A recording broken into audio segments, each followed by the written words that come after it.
Cricbuzz Comm in Sri Lanka's run chase. Just when you thought it was done and dusted in India's favour at 26 for 4, suddenly two Sri Lankan batsmen are doing what Manish Pandey and Shardul Thakur did to their batsmen. Angelo Matthews was also out of the team. He's come back in. He's doing a Manish Pandey. And Dhananjaya De Silva is doing a bit of a Shardul Thakur to India. Not yet cause for worry, but certainly from Sri Lanka's perspective, it's looking a lot more respectable to be at 78 after 10 overs. Yeah, still a mountain to climb, I think.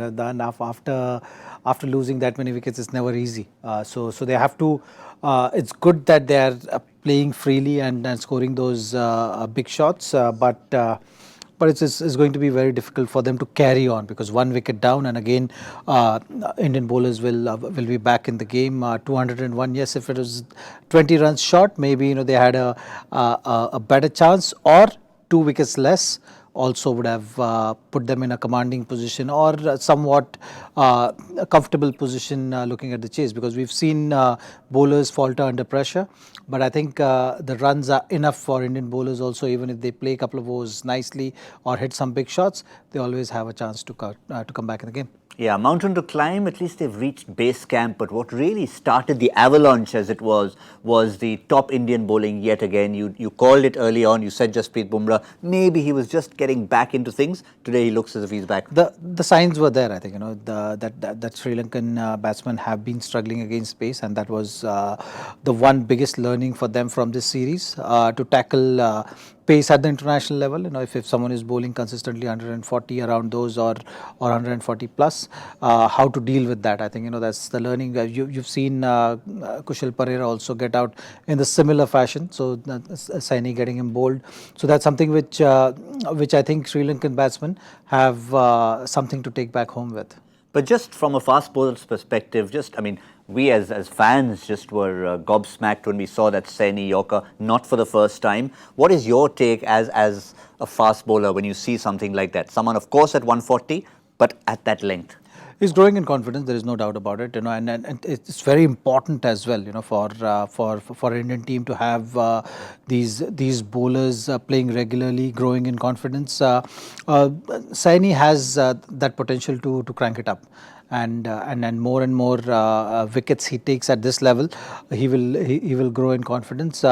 And in this format, we've seen he was not really aware of the variation. He himself has made that statement of really focusing on bowling quick and not really focusing on variations. But his learning or his experience so far at the international level has taught him that variations are also equally important, and that's something the process is ongoing. So there's a lot of potential as far as Saini is concerned, and a lot of potential still to be explored, I feel.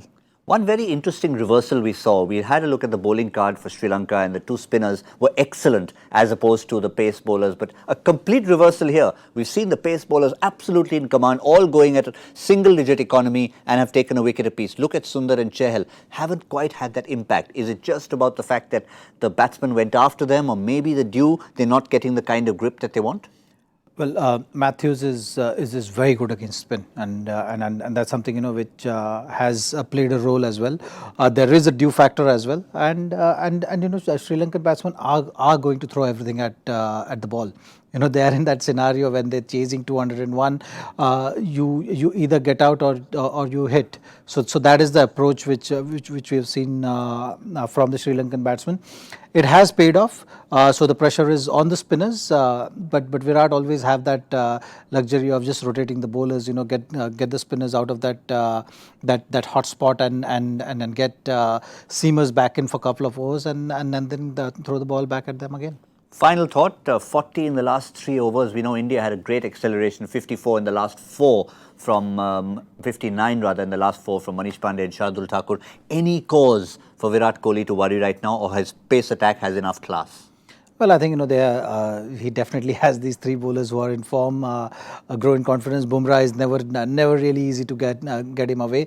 So I think yes, 12 run required at halfway mark in the innings. Virat Kohli should be breathing nicely and easily. I don't think there is any cause of concern, even if Sri Lankan batsmen did end up getting a partnership, I think it won't be enough because you still have a good quality death bowling to come. So it won't be easy. 1 wicket down and they'll again be in trouble. Yep. It's coming from the fast bowler. It might have been the spinners for Sri Lanka, but India's fast bowlers are going to be the ones who are going to do it. Yes, it might have been 11 overs, 88, but nonetheless, there's still enough to come, enough class from Bumrah and Saini and Shardul.